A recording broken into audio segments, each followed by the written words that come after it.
head towards our last guest for today.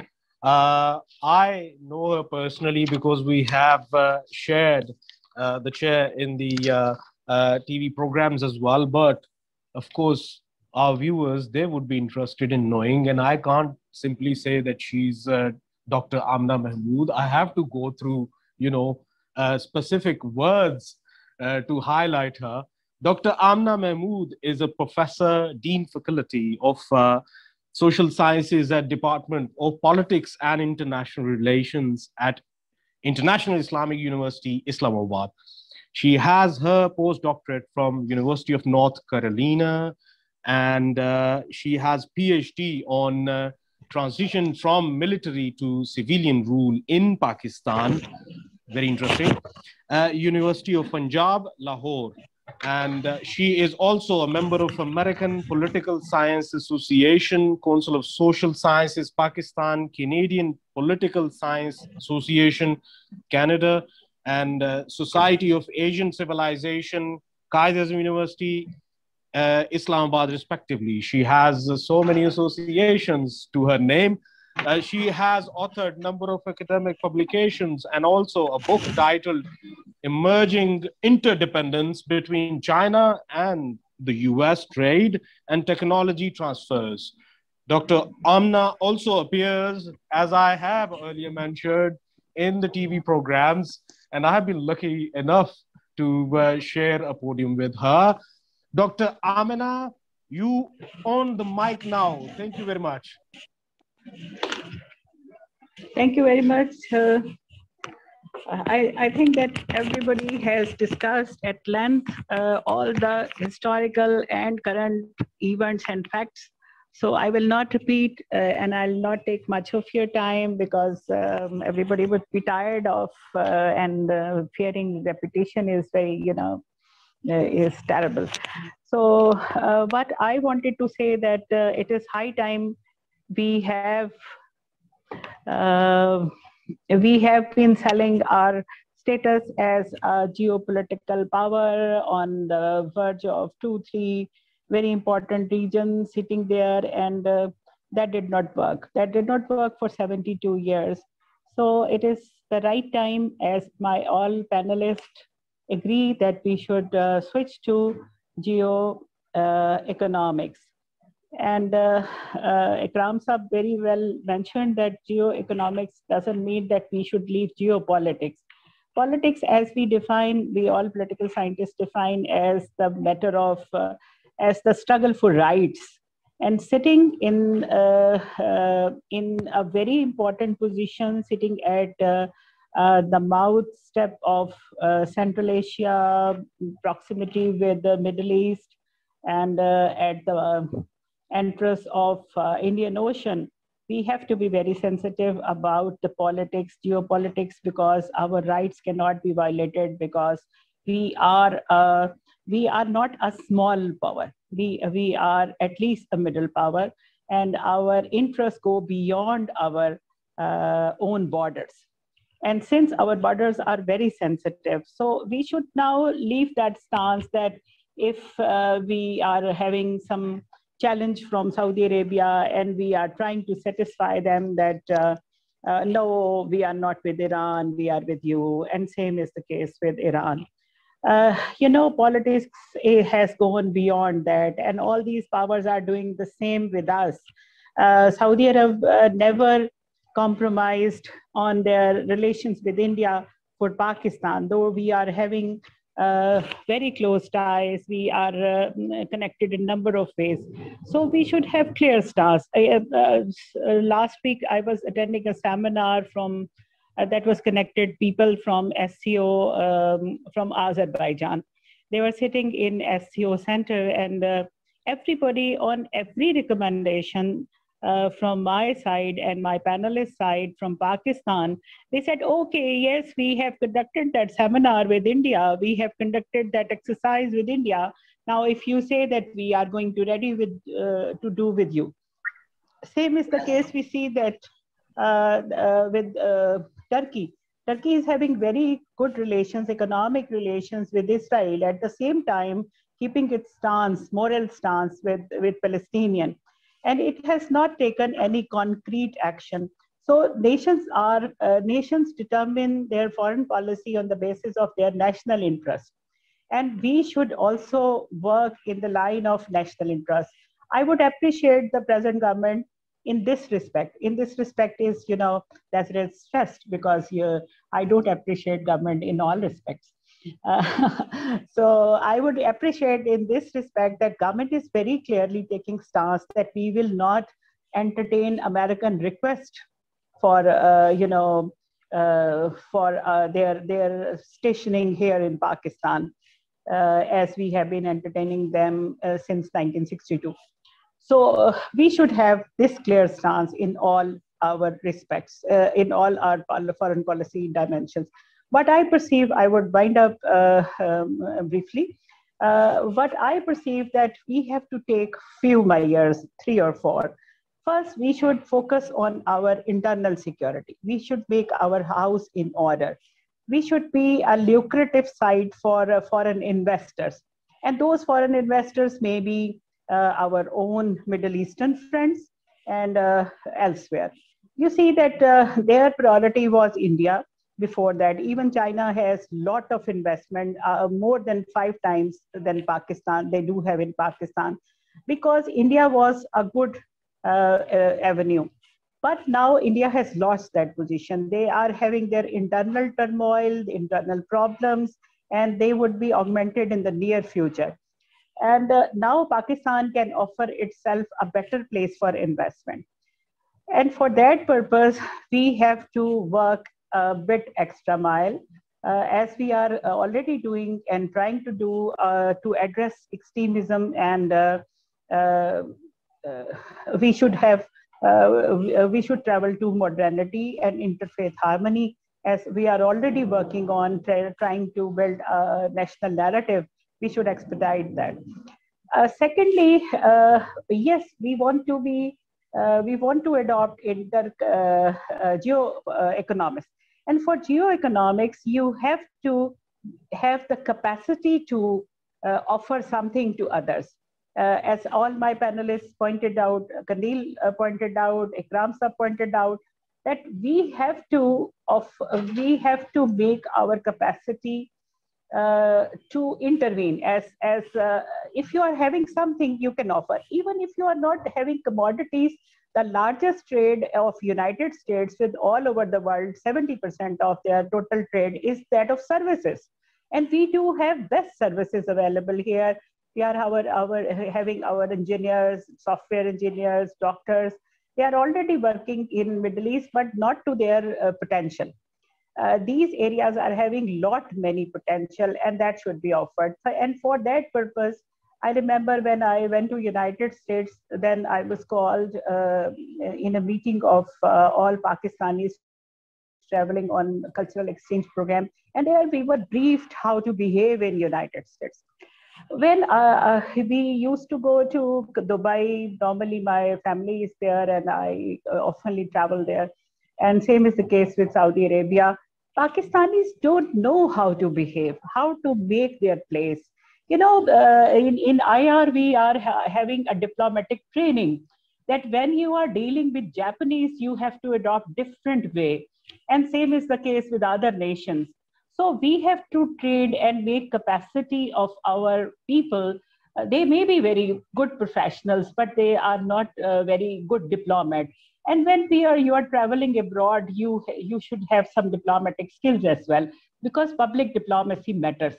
So Pakistanis are not very favorite for jobs because they are not compromising at certain places, even in their professions. So we should work on that also. That is part of capacity building. And moreover, we should make our capacity in terms of some commodities. Our commodities are special. They are not ordinary in the world, like your mangoes, like your vegetables. They are special all over the world. We have never seen such tasty and beautiful things, and cheap, available at cheaper prices. So we should offer them better opportunity to have trade with us, that may be services trade, and that may be material trade. and that maybe we should be a part of some supply chain according to the capacity we do have. Next point, we are already making connectivity, but we should work to increase that connectivity very extensively. As I say that there should be stress on internal security, that our connectivity should be secured as well, as we are having good, roads, network of roads in Balochistan, but that is not considered to be very safe for traveling. And if we offer better, we are concentrating on religious tourism only, as somebody pointed out here. But religion is not a very motivating force in international relations. All the buildings in Makkah were built by Indians, and they were not only the Muslims, they were Hindus as well. I met a number of them in Makkah. So I think that we should not over rely our religious bonds. We should work in reality, on reality. And gas pipeline issue, we have been suffering for energy crisis, and we are not working that because we are facing pressures from our old allies. This is not the way to face pressure. We should, there is one, term in IR, that is bargaining using your leverage. You say that Americans are having your need, you are in need for them because they need before leaving Afghanistan. That is your leverage to bargain. And we never used our that capacity. That this is our leverage. We cannot survive without us, so we should do that. Similarly, Middle Eastern countries are having certain dependencies on Pakistan, and that dependency should not be only military dependency. They are dependent on us for military training, for support, for helping in need. But that should be extended more. Pakistan has now the capacity to go for defense exports, for defense arsenal, for weapons even. So we should go for that. Who is stopping us to give them these things? And that is a source of revenue. And that revenue can come from anywhere. When China developed, since Faisal Sahab mentioned that I worked on, that was actually, my book is actually my MPhil thesis from Quaid-e-Azam University.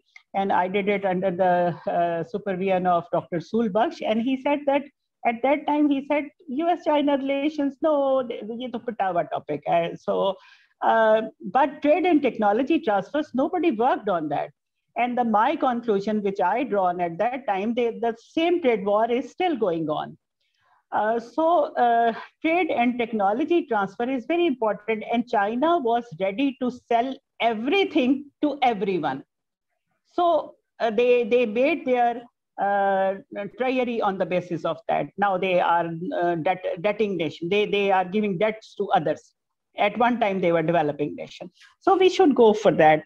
And we should exploit all the potentials whatsoever may be in Middle East to provide, as Ikram Sahab said, all M's. All M's are very beautiful. It's very easy to understand, reference.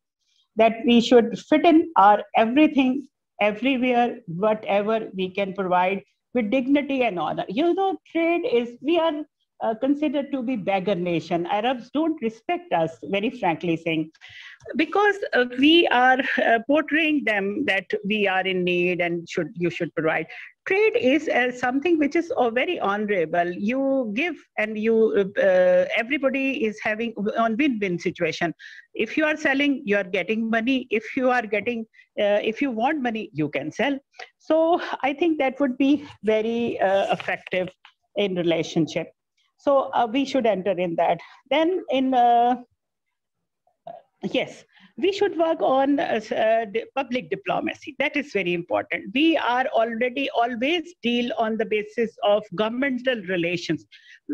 People are alike everywhere. People can have more understanding about each other, and people respect more of Muslim nations.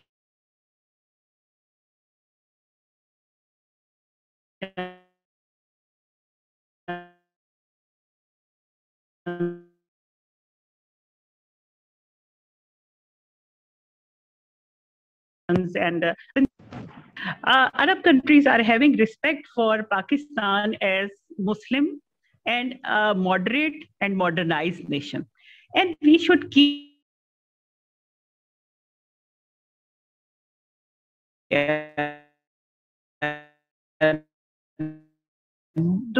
don't think binding force action, at least for introduction. And we should now then deliver.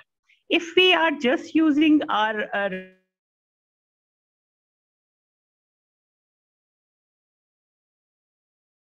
religious bonds and not deliver long. And Dubai, they are having enormous opportunity for investment and participation in productive activities. We can do that, and we can go for that. That may be a minor investment, but you should not leave your place against India. We are always speaking, India is doing this. We should leave that mantra now. India is doing that, or India is doing this. It wants to do. Why not we? We should not retreat against Indian rush in. Indians are rushing in, but we should not retreat. पहले से डर के बैठ नहीं जाना चाहिए कि उन्होंने ऐसे कह दिया. और उनकी जो internal, we know that their internal politics is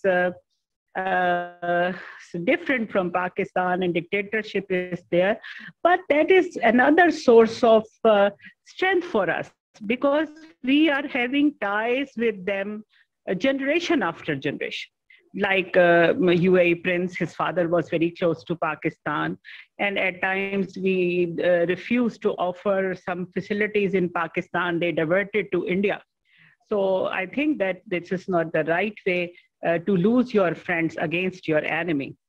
So I would conclude that Middle East is having all the potential to align with Pakistan's doctrine of geo-economic, and geopolitics should be connected with concentrate on our region. Whatever bonds we can exploit, whatever lines we can adopt, and we should continue. But our all friends should be clear that Pakistan is now taking a different dimension. They are following their national interest, and they will not be dictated by anyone. That would increase their confidence in your policies, because previously Iran was lamenting that you are following American stance and you are against their national interest. Same is the case with Saudi Arabia. They are blaming that you are on the Iranian side.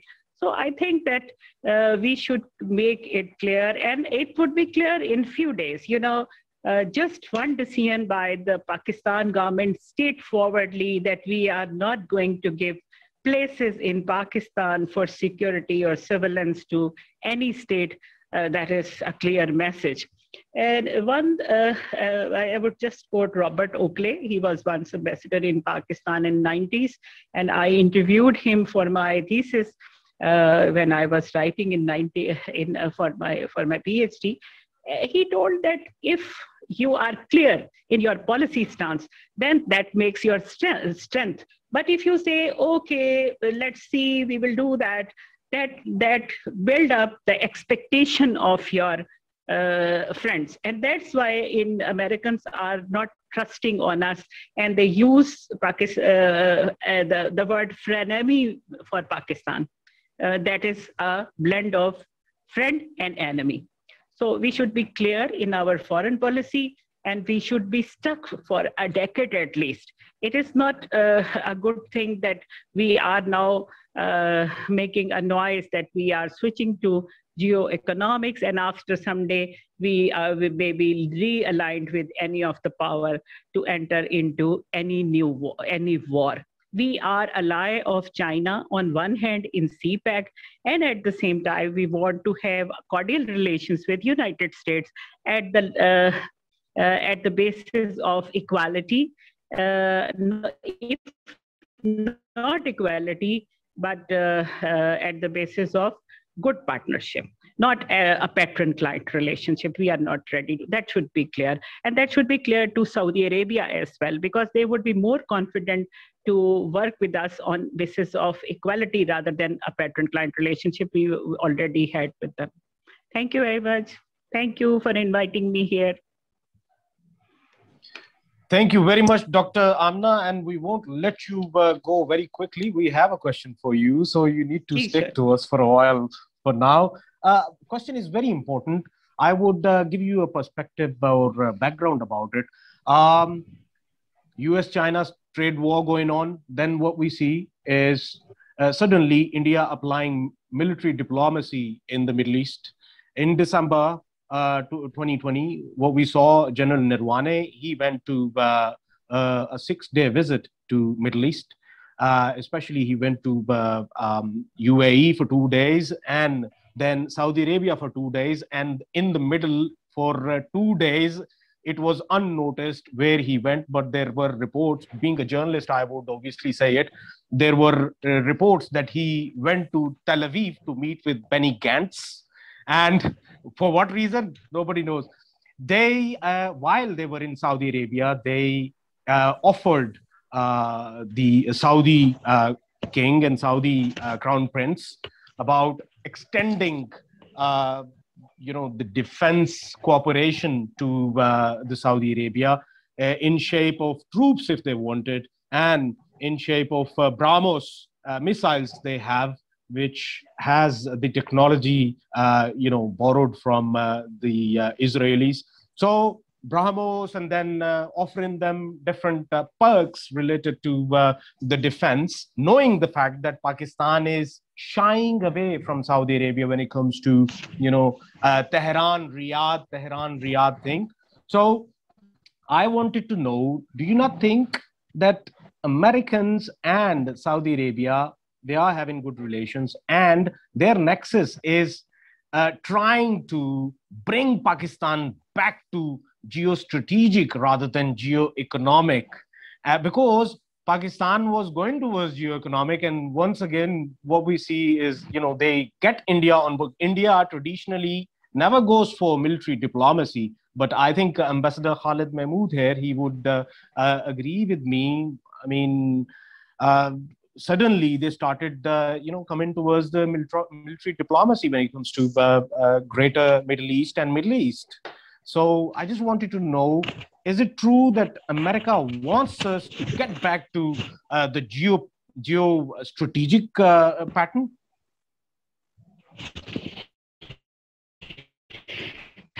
You know the American style of diplomacy, the American style of geopolitical strategies. Americans always try to, if you go back for a while, their priority was not Pakistan, it was India that they were working on to bring it to SEATO and CENTO. And at that time, India took a very wise decision.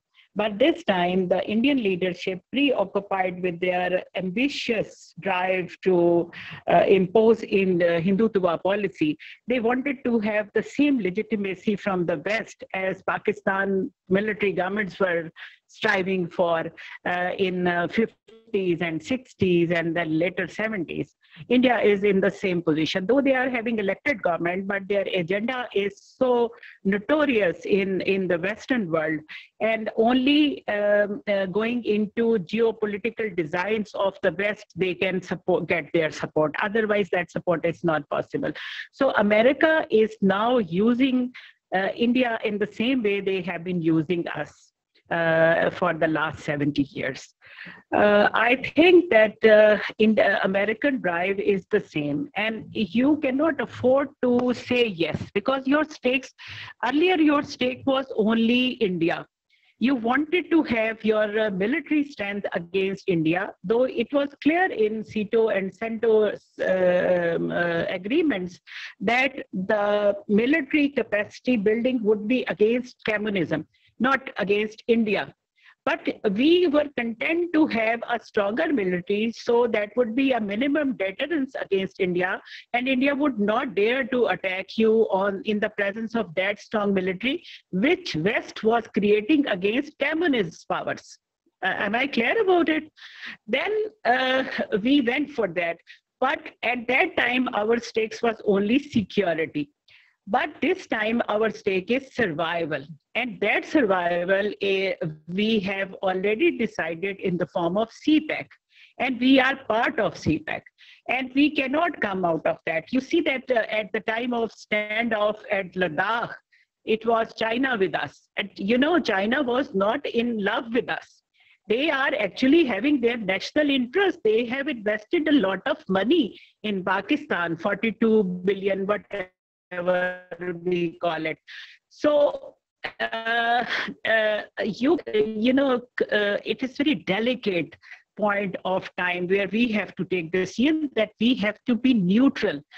We will not enter into any strategic partnership because we just declare that geopolitics is not our concern. We are switching to geoeconomic because if we would go to old designs, we will not only lose our security, but we will also lose our own, lifeline for survival.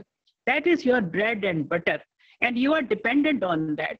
So it is the best time. Pakistan declared the best policy, and we should start to be, and India or any other country would pursue you because that is their national interest. And we should be clear about it, that this is their national interest and we should follow our national interest. You have seen that what Americans could have done if you refused. They tried. And Mr. Biden did not call Mr. Prime Minister Imran Khan. Why? Because he knew that what would be the response. And they cannot attack on Pakistan. Pakistan is not Afghanistan. Pakistan is not Iraq.